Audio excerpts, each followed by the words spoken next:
Today we'll be discussing about the git config step, which you need to do just after you install Git on your system. So Git comes with a tool called git config. So this is basically an option in the Git tool itself. So you can just write git config that lets you get and set configuration variables. So these are the basic configuration variables which identify you as a user as well as the tools which you are using for uh, editing the messages and all, commit messages and all. So that control all the aspects of how Git looks and it operates. So these variables are stored in three different places. The first one is the /etc/git config. So this actually contains the values which are applied to every user on the system. So let's say there are 5 users, uh, say Hari, Ram, Krishna, and Durga and Parvati on the system. Let's say these are the 5 users. Then basically it will just take uh, this value if you don't provide any specific values for those particular users.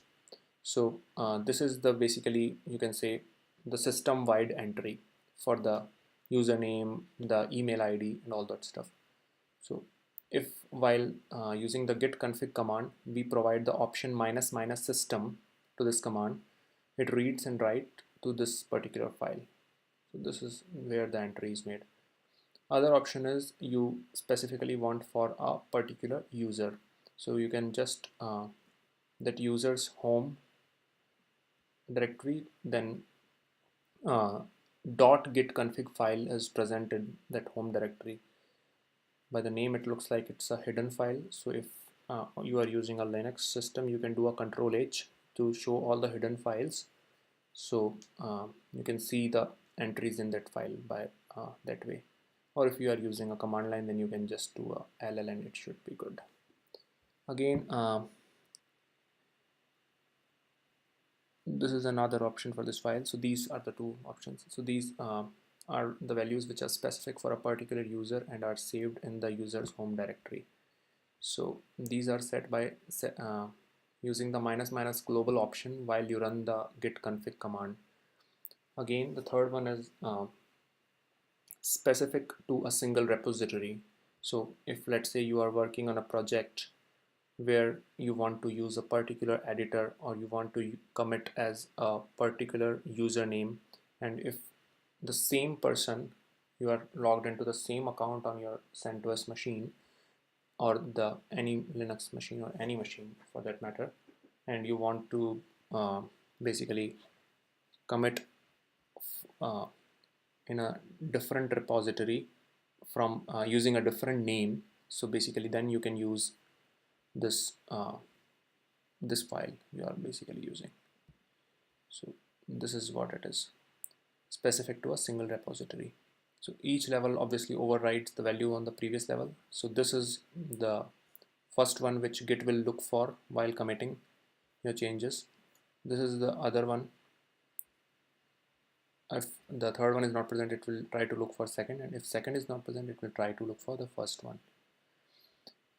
So how this git config command is used, I will quickly show you.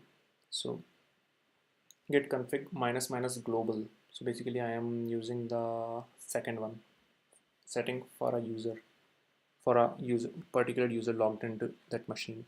So git config minus minus global user.name John Doe and the email ID of the user. Here I configure the editor which the user wants to use when Git prompts you to type any message. So code.editor is Emacs here. So Emacs is a popular editor on your Linux machines. If you are using gedit, which is another one, you can set that. And if you are using Windows system and using Notepad++, you can set that. And if you are on a Mac and you are using a text wrangler or a simple text edit based system based editor, then you can set that also. So the final one is git config minus list. This command will obviously list all the configs which you have on your system, and git config user.name or user.email ID will specifically echo a single config. So that's it. Thank you, friends. Please like, share, and subscribe the video.